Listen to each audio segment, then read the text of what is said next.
Hello, welcome to the France 24 interview. Our guest today is Leila Shahid, who's the General Delegate of Palestine to the European Union in Brussels, where she joins us via satellite.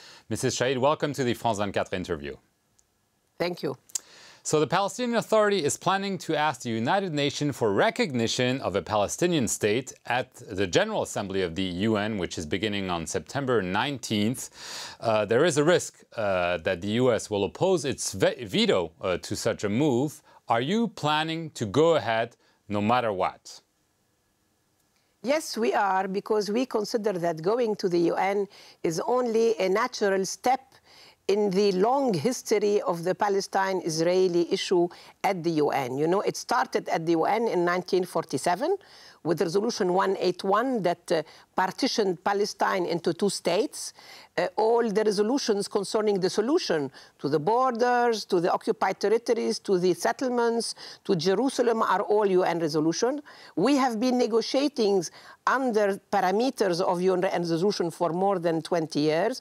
But unfortunately, since Mr. Netanyahu has come to power, we are in a total deadlock. And we owe it to our people, but also to the world, to say that now something has to change in order to save the two-state solution. The first person who talked about the importance of the two-state solution was President Obama. He himself, a year ago, said that he would have liked to see a Palestinian sovereign state at the General Assembly.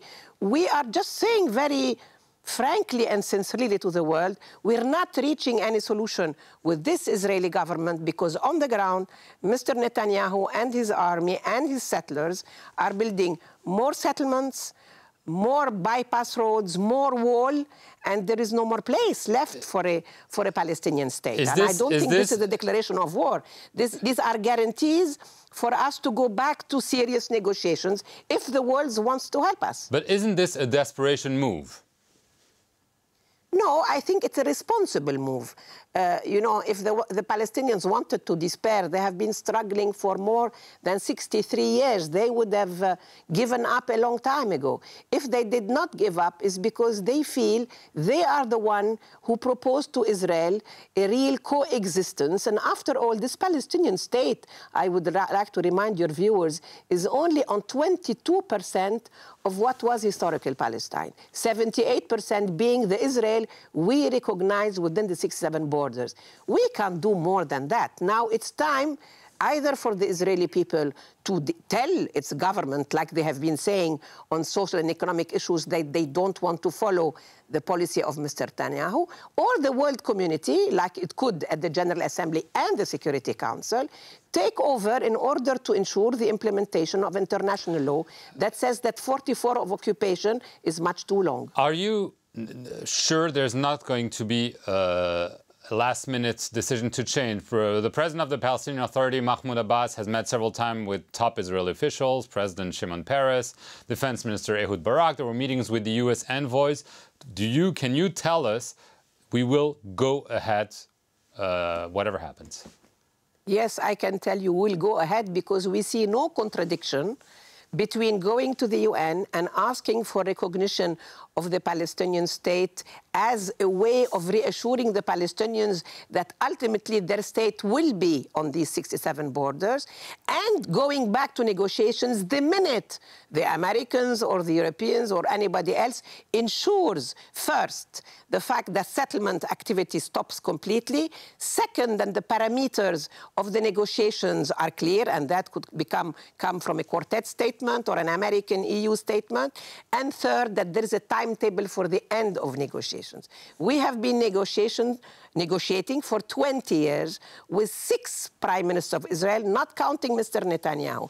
It is about time that we put a timetable and that we end what seems to be, since Mr. Netanyahu came, an instrument to hide the de facto realities Mr. Netanyahu is building on the ground by annexing East Jerusalem and building more and more settlement. Even Peace Now said yesterday that in the last 10 months, Israel has built double the amount of units of settlements and apartments in the occupied territory in comparison to apartments in Israel. This is why you have 500,000 Israeli demonstrating, in fact. Let me ask you about the strategy at the UN. Are you going to go to the Security Council, where there is a likelihood of US veto, or are you going to go to the General Assembly, where you need to garner 2/3 of the votes? Have you decided on a strategy?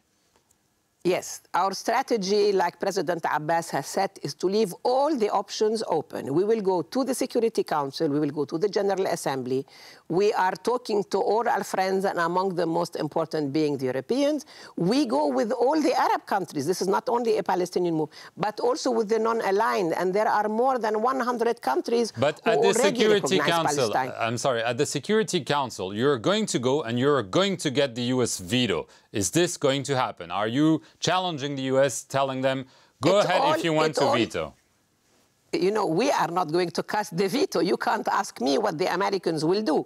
They are free to do what they want. We are talking to them. We tell them that going to the UN and getting a veto is not exactly what the Americans would wish when they are in a state where they are trying to show all the Arab countries, whether it is Tunisia or Egypt or Syria or Libya, that the Americans want to implement international law, democracy, and freedom for all.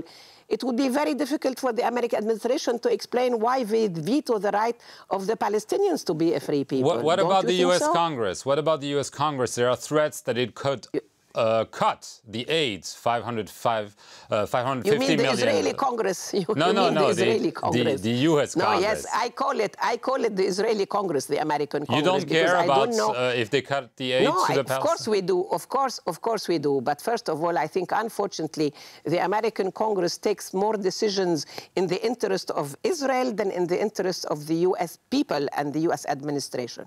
But we cannot make a strategy on our fears of what would be the reactions either of the Americans or the Europeans or anybody else. We make our strategy according to what our people expect from us.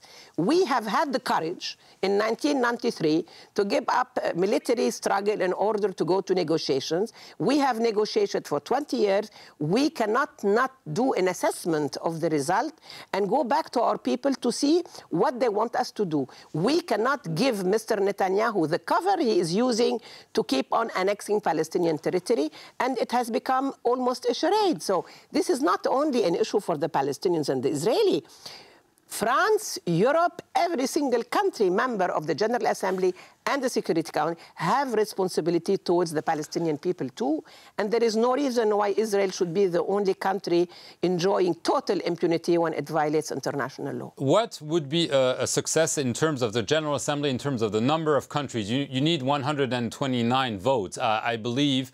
What is your objective? 150? And I also want to ask you, do you expect all the European Union to support your move? No, first of all, we consider that it's not a matter of numbers. It's a matter of the principle of the members of the General Assembly and the Security Council telling us we will accompany you in order to resume negotiations on clear grounds. The recognition of the state is the only way to protect us from more settlements. But the more countries do it, the better it is for you, obviously. Yes, of course. But had they been able to stop the settlements without going to the UN, we wouldn't have gone to the UN. It's as simple. It's also the failure of the UN that leads us to this option. Now, we would like, of course, the biggest number, but we do it in a situation of discussion, because at least in the General Assembly, we're going to put a draft that will be presented by the Arab country, by the Arab route, and probably supported by a number of other groups at the UN. And we would be very happy that all the 27 members of the European Union will vote that resolution. We always negotiated resolutions with the European group before they went to the vote, because we always prefer, after all, it's the European Union that has been investing for 20 years its money, its taxpayer money, in order to build the premises of national institutions and a Palestinian state. And the position of the EU is that it recognizes the borders, the capital, the illegitimacy of settlements, and says that it is congratulating Prime Minister Fayyad for all his accomplishments, and that Palestine in practice is almost a state. But some countries like Germany, the Netherlands have already indicated that they will support Israel. So, I mean, it's unlikely. Yes, you have a number of countries who have said they would rather not vote anything which is not accepted by Israel. You have a number of European countries who said that they will vote in favor of a Palestinian state. And you have a lot who are hesitating because there is a big discussion on this issue at the UN, at the Security Council. And a lot also are influenced, of course, by the American position. It will be an open discussion until the eve of the vote. Okay, last question. Let's say the vote takes place at the General Assembly. What does it change for Palestinians on the streets of Gaza or Ramallah? It will not change if the people who vote do not have a contingency plan for the day after. In other words, once they vote, then they have to implement what they voted. They have to ensure everything that will be said in the resolution to protect the borders, to make Israel stop settlements, to ensure that there is a timetable and the right parameters to go back to negotiations. The initiative at the UN is only the beginning of a new strategy. It's not the end. It starts on the 19th, and that it can extend for months and years to come if there is political sense of responsibility among the member states of the UN. This issue, like all big historical issues, has to be taken as a responsibility of the world community. This is what this whole initiative is about. It's not about going to war. It's not about delegitimizing Israel. It is about the responsibility of the members of the UN in getting us to a real solution, because 44 of the occupations and lack of Palestinian sovereignty is enough for us, and I think for the whole world. Okay, Leila Shahid, thank you very much for being our guest here on the France 24 interview. We'll see how this Palestinian bid at the United Nations unfold in the coming days. Thank you for watching the France 24 interview. Stay tuned here on our channel for more news.